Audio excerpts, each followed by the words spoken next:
Assalamualaikum warahmatullahi wabarakatuh. Assalamualaikum warahmatullahi wabarakatuh. Perkenalkan, nama saya Muhammad Andriansa, NPM 21110216. Saya di sini sendiri akan menjelaskan emiten dari PT Indofood Sukses Makmur Tbk atau INDF. Baiklah, langsung saja. Di sini pertama ada data makroekonomi di mana GDP growth-nya berada di 4,95% YoY dan inflasi 1,55% YoY dan currency exchange-nya di minus 3,76% yesterday sampai min 3,85 YoY.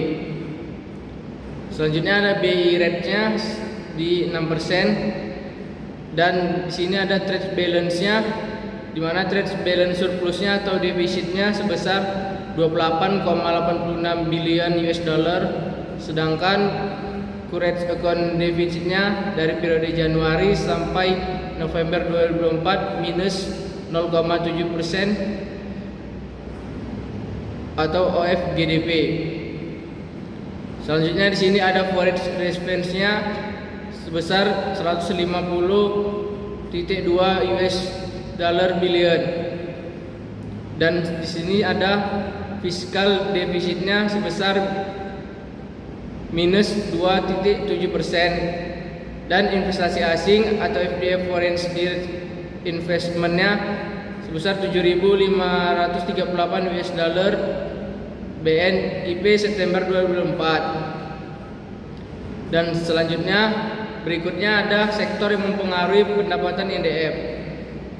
Di sini bisa kita lihat jumlah penduduk pertengahan tahun dari tahun 2019 mencapai 267.000, sedangkan pada tahun 2020 di sini terdapat 270.000, tahun 2021 273.000, tahun 2022 276.000 dan tahun 2003 sebesar 278.000 dan terakhir pada tahun 2004 sebesar 282.000. Baiklah, selanjutnya di sini ada highlight kinerja keuangan triwulan 3 pada tahun 2024. INDF mencatat penjualan bersih konsolidasi sebesar 86,94 triliun rupiah hingga September 2024, meningkat 4% dibandingkan periode yang sama tahun sebelumnya. Laba bersih meningkat sebesar 24% menjadi 6,1 triliun rupiah per September 2004 dibandingkan dengan periode yang sama tahun sebelumnya. EBITDA mencapai 14,5 triliun rupiah menunjukkan peningkatan 5% dibandingkan periode yang sama tahun sebelumnya. NPM meningkat menjadi 7,0% dari 5,8% pada periode yang sama tahun sebelumnya, mencerminkan efisiensi operasional yang lebih baik. Rasio lancar meningkat dari 178,6% pada tahun 2002 menjadi 191,7% pada tahun 2003, menunjukkan likuiditas yang baik dan berada pada 47,8%, mencerminkan struktur permodalan yang sehat. Ekspansi produk, INDF terus berinovasi dengan meluncurkan produk-produk baru di segmen makanan dan minuman untuk memenuhi kebutuhan konsumen yang beragam.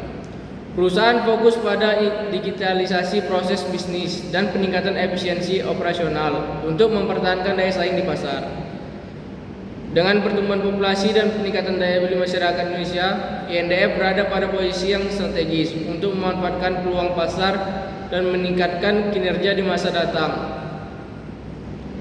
Baiklah, di sini kita lihat pada data key finansialnya revenue pada tahun 2002 sebesar 110.830 dan pada tahun 2003 111.704, tahun 2024 116.139 dan EBITDA-nya 21.953 pada tahun 2002. Tahun 2003 23.063 dan pada tahun 2024 28.374. Baiklah, selanjutnya kita lanjut di sini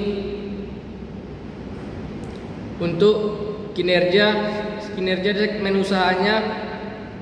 PT Indofood CBP atau ICBP, anak perusahaan ini berhasil membukukan laba bersih sebesar 8,14 triliun hingga akhir September 2024, tumbuh 15,4% secara tahunan dibandingkan dengan 7,6 triliun rupiah pada periode yang sama tahun sebelumnya.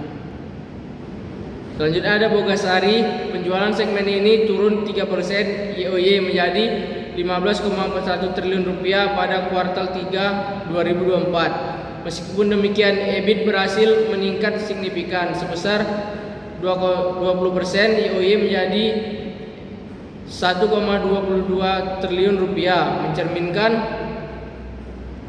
perbaikan efisiensi operasional. Selanjutnya ada agribisnis. Penurunan penjualan sebesar 7% YoY menjadi 7,5 triliun rupiah terjadi akibat produksi yang berdampak musim hujan lebat selama semester pertama. Tantangan ini mencakup penurunan hasil panen dan volume penjualan, efisiensi beban dan margin. Selanjutnya ada beban pokok penjualan. Beban pokok menurun sebesar 0,9% YoY menjadi 57,24 triliun rupiah, menunjukkan langkah efisiensi yang berhasil diterapkan perusahaan dalam pengelolaan biaya produksi. Selanjutnya ada margin EBITDA-nya terjaga di tingkat yang stabil, mencerminkan kemampuan perusahaan dalam mempertahankan profitabilitas di tengah dinamika pasar yang menantang, prospek dan strategi. Selanjutnya ada strategi harga. Perusahaan tetap mempertahankan harga pada tingkat yang kompetitif tanpa kenaikan untuk segmen consumer branded, dengan fokus pada peningkatan volume penjualan makanan kemasan di tengah prospek ekonomi global yang masih tidak menentu. Selanjutnya ada ekspansi pasar.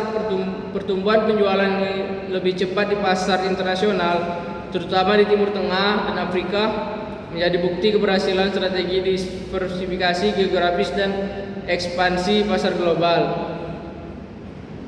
Secara keseluruhan, Indofood sukses makmur. TBK mencatat kinerja yang solid pada kuartal 3 2024. Meskipun menghadapi tantangan segmen agribisnis dan Bagasari, perusahaan menunjukkan kemampuan untuk menjaga profitabilitas melalui efisiensi operasional dan strategi yang adaptif. Laba bersih yang tumbuh signifikan memperkuat posisi perusahaan sebagai salah satu pemimpin di sektor konsumer non-sisklikal. Selanjutnya di sini bisa kita lihat profil perusahaan. PT Indofood sukses makmur. TBK adalah salah satu perusahaan terkemuka di Indonesia yang bergerak di bidang produksi dan pengolahan makanan. Perusahaan ini didirikan pada 14 Agustus 1990 dengan nama awal PT Panganjaya Intikusuma dan berkantor pusat di Jakarta. Indofood telah dikenal sebagai produsen makanan dengan merek-merek yang akrab di kalangan masyarakat Indonesia. Sebagai pelopor di industri makanan, Indofood menawarkan berbagai produk yang menjadi kebutuhan sehari-hari konsumen, mulai dari mie instan, bumbu masak hingga minyak goreng. Indofood menjalankan aktivitas bisnisnya melalui 4 segmen utama yang mencerminkan diversifikasi usahanya dan perannya sebagai salah satu produsen makanan terbesar Indonesia. Di sini yang pertama ada consumer branded product atau CBP. Segmen ini mencakup produksi makanan dan minuman bermerek termasuk mie instan, makanan ringan, produk susu, bumbu masak, makanan khusus, nutrisi dan minuman. Produk unggulannya seperti Indomie telah menjadi merek yang dikenal luas baik di dalam negeri maupun internasional. Bagasari fokus pada produksi tepung terigu dan pasta. Bagasari merupakan pemain utama di industri tepung Indonesia dengan merek terkenal seperti Cakra Kembar dan Segitiga Biru. Yang ketiga ada agribisnis. Segmen ini meliputi pengolahan perkebunan kelapa sawit, penelitian dan pengembangan bibit, serta produksi minyak goreng, margarin dan shortening. Produk agribisnis ini tidak hanya memenuhi kebutuhan domestik, tetapi juga berkontribusi pada ekspor. Yang keempat adalah distribusi. Segmen ini bertanggung jawab atas pendistribusian produk Indofood ke seluruh Indonesia, menjangkau konsumen melalui pasar tradisional, retail, modern, dan platform digital. Distribusi ini juga melibatkan produk pihak ketiga, memperluas jangkauan bisnis perusahaan. Selain mendominasi pasar domestik, Indofood juga memperluas jangkauan produknya ke pasar internasional termasuk kawasan Asia, Australia, Afrika, dan Eropa. Perusahaan ini terdaftar di Bursa Efek Indonesia dengan kode saham INDF yang mencerminkan posisinya sebagai perusahaan yang terpercaya dan memiliki tata kelola yang baik. Dengan inovasi yang berkelanjutan, Indofood terus berupaya memenuhi kebutuhan konsumennya dan mempertahankan peran pentingnya di industri makanan dan minuman Indonesia. Selanjutnya di sini bisa kita lihat global market size-nya. Dari PT Indofood Industri Makmur atau TBK, ada di sini profitability, growth dan gap value, financial strength dan momentum. Dan selanjutnya di sini ada skor kinerja dari INDF. Yang pertama di sini ada financial strength, dari cash to debt-nya ada sebesar 0,62 dan equity to asset-nya di 0,33 dan debt to equity-nya sebesar 1,01 dan debt to EBITDA-nya 2,83 dan interest coverage 5,88. Biotraxy F score-nya 8/9, Altman G score-nya 2,6, Binis Mi score-nya minus 2,78. Dan sini ada profitability rank-nya sebesar 3 untuk gross margin-nya sebesar 34,47%, operating margin-nya 19,42% dan net margin-nya 8,56%. VCF marginnya 13,2% dan ROI-nya 16,8%, ROE-nya 5,6%, ROIC-nya 11,4%. Dan selanjutnya di sini ada growth rate-nya 3 sampai years growth rate-nya 11, 3 sampai years EBITDA growth rate-nya 9,7, 3 sampai years growth rate-nya 8,1, 3 years FCF growth rate-nya 16,1, 3 years growth rate-nya 11,8. Selanjutnya di sini ada momentum rank-nya 5D RSI-nya sebesar 17,38 dan 9D RSI-nya 33,47 dan 14D RSI-nya 42,35. Sini ada liquidity ratio-nya, currency ratio-nya sebesar 2,1, quick ratio-nya 1,51 dan cash ratio-nya 1,14. Dan days inventory-nya 84,1. Baiklah, di sini selanjutnya kita masuki resiko. Resiko sebagai salah satu perusahaan pangan terbesar di Indonesia, PT Indofood Makmur Tbk dihadapkan pada sejumlah resiko operasional, keuangan dan eksternal yang dapat mempengaruhi kinerja perusahaan. Dalam aspek operasional, risiko utama meliputi fluktuasi harga bahan baku seperti gandum, minyak kelapa sawit dan susu yang sebagian besar diimpor dan rentan terhadap perubahan nilai tukar mata uang asing. Ketergantungan pada bahan baku impor ini juga meningkatkan ekspor terhadap risiko geopolitik dan gangguan rantai pasok global.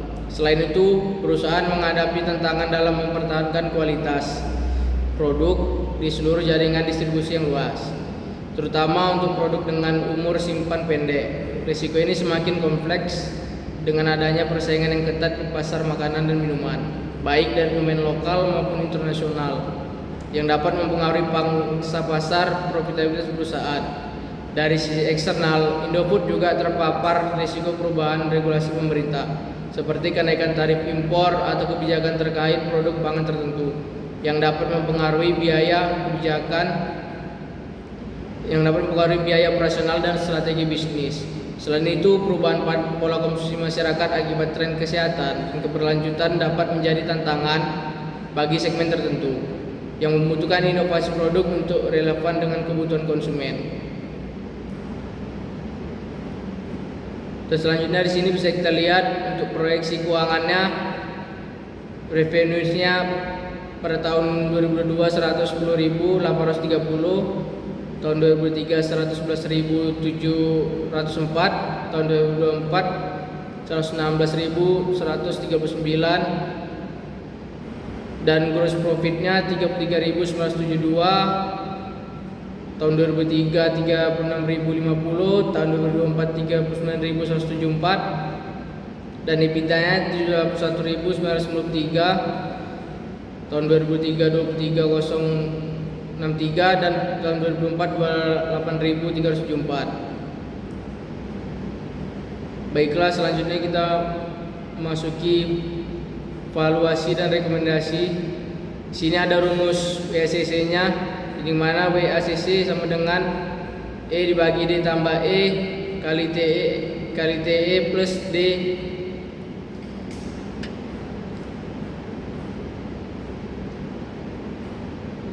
dapat.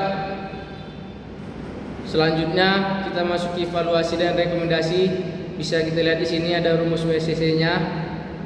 Dapat disimpulkan bahwa perusahaan memiliki biaya modal yang relatif rendah. Hal ini menunjukkan efisiensi dalam pengelolaan struktur modal perusahaan, baik dari sisi utang maupun ekuitas. WACC yang rendah menjadi indikasi bahwa INDF mampu memperoleh dengan biaya yang terjangkau, sehingga meningkatkan daya saing dan potensi pengembalian bagi para investor. Namun untuk menilai prospek investasi secara keseluruhan, WACC perlu dipertimbangkan bersama dengan faktor lain seperti profitabilitas, pertumbuhan, dan kondisi industri. Baiklah, selanjutnya ini kita masuki analisis SWOT. Yang di sini ada strengths-nya. Yang pertama, merek yang kuat dan dikenal secara global. Produk seperti Indomie memiliki reputasi global, menjadikan INDF salah satu pemain utama di pasar makanan instan dunia. Yang kedua, ada jaringan distribusi yang luas. INDF memiliki jaringan industri yang mencakup seluruh Indonesia, memastikan ketersediaan produk bahkan di daerah terpencil. Yang ketiga, di sini ada diversifikasi produk.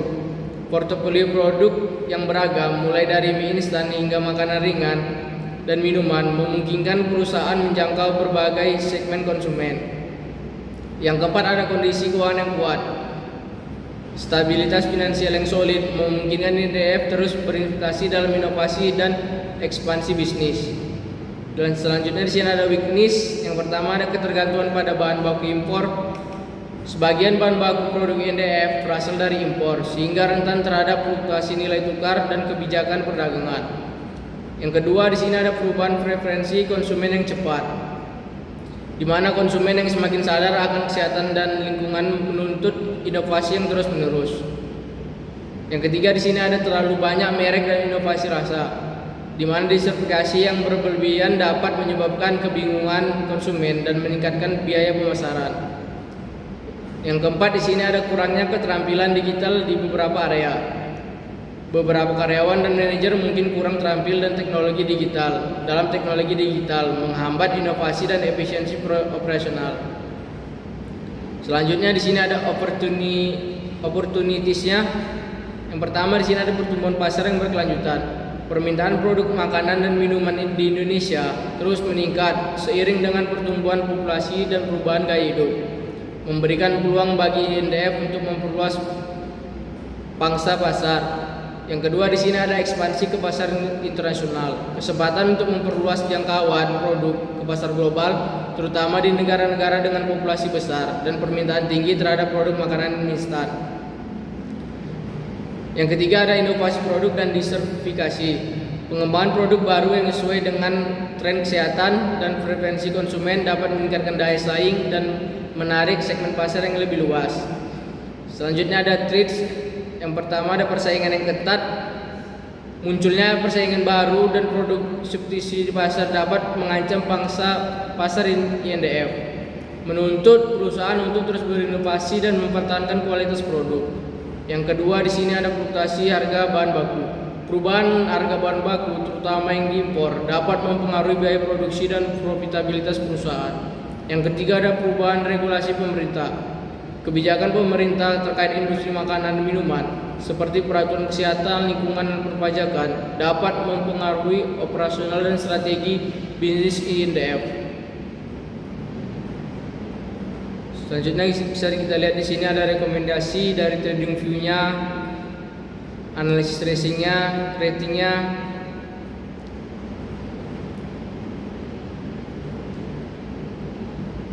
Dan di sini ada disclaimer-nya, di mana the view expense is the receipt report are the personal independent option of the analyst regarding the result of this suscate. No part of the analysis compensation award is be influenced by inclusion of specific recommendation of view in the report.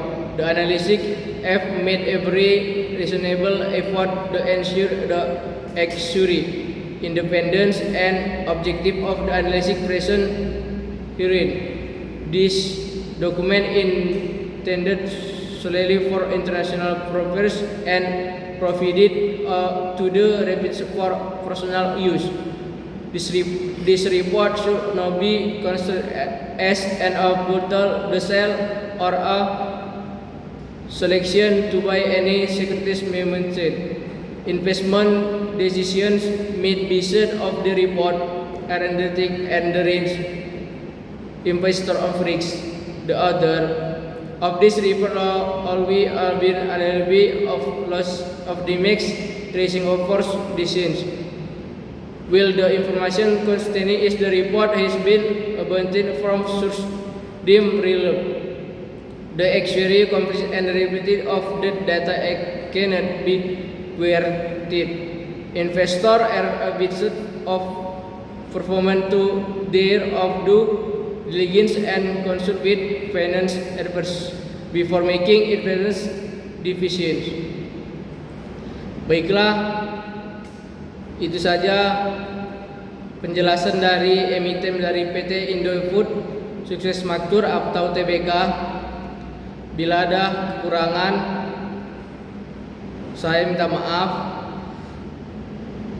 Saya sudahi. Wabillahi taufiq wal hidayah. Assalamualaikum warahmatullahi wabarakatuh.